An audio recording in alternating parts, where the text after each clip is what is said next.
All right, so if you're having a problem resetting your maintenance required light on a Prius and you've watched the YouTube videos and you've read the owner's manuals and you've read the forums and you're still struggling to reset the light, this is what works on this particular 2012 you might try.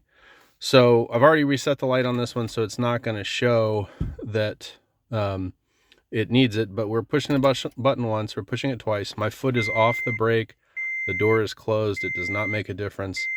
What we're going to do is we're going to cycle trip until it says trip A down there at the bottom.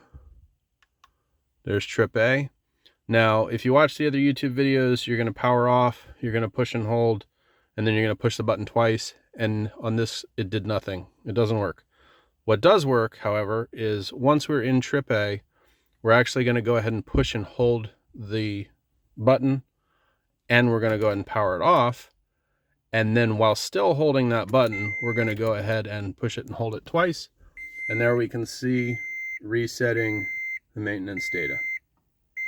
And then we can release the button and then we can power the car off. Again, doing anything else didn't work.